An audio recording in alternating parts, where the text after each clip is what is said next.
উত্তর বঙ্গোপসাগরে সৃষ্ট নিম্নচাপ ঘূর্ণিঝড়ে রূপ নেয়ার সম্ভাবনা তৈরি করেছে।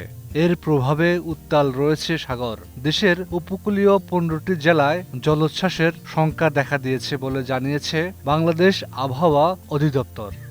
শুক্রবার এক বিশেষ বিজ্ঞপ্তিতে জানানো হয়, অমাবস্যা ও নিম্নচাপের যৌথ প্রভাবে সাতক্ষীরা, খুলনা, বাগেরহাট, ঝালকাঠি, পিরোজপুর, বরিশাল, বরগুনা, পটুয়াখালী, ভোলা, চাঁদপুর, লক্ষ্মীপুর, নোয়াখালী, ফেনী, চট্টগ্রাম ও কক্সবাজার জেলা এবং আশপাশের দ্বীপ ও চরাঞ্চলে 1 থেকে 3 ফুট উচ্চতায় জলোচ্ছ্বাস হতে পারে।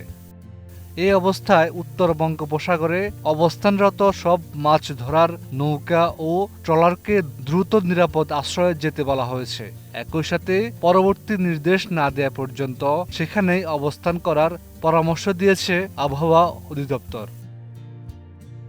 বিজ্ঞপ্তিতে আরও বলা হয়, বঙ্গোপসাগরের উত্তর পশ্চিমাংশে সৃষ্ট লঘুচাপটি পশ্চিম উত্তর পশ্চিম দিক থেকে অগ্রসর হয়ে ধীরে ধীরে ঘনীভূত হচ্ছে। এটি প্রথমে সুস্পষ্ট লঘুচাপ এবং পরবর্তীতে নিম্নচাপে পরিণত হয়ে বাংলাদেশের উপকূলের নিকটে অবস্থান করছে। শুক্রবার সকাল 6টায় নিম্নচাপটি চট্টগ্রাম থেকে 265 কিলোমিটার পশ্চিম দক্ষিণ পশ্চিমে, মংলা থেকে 130 কিলোমিটার দক্ষিণ পশ্চিমে এবং পায়রা বন্দর থেকে 110 কিলোমিটার দক্ষিণ পশ্চিমে অবস্থান করছিল। নিম্নচাপ কেন্দ্রের 40 কিলোমিটার এলাকায় ঘন্টায় 40 কিলোমিটার গতিতে বাতাস বইছে, যা দমকা হাওয়ার আকারে 50 কিলোমিটার পর্যন্ত বাড়ছে।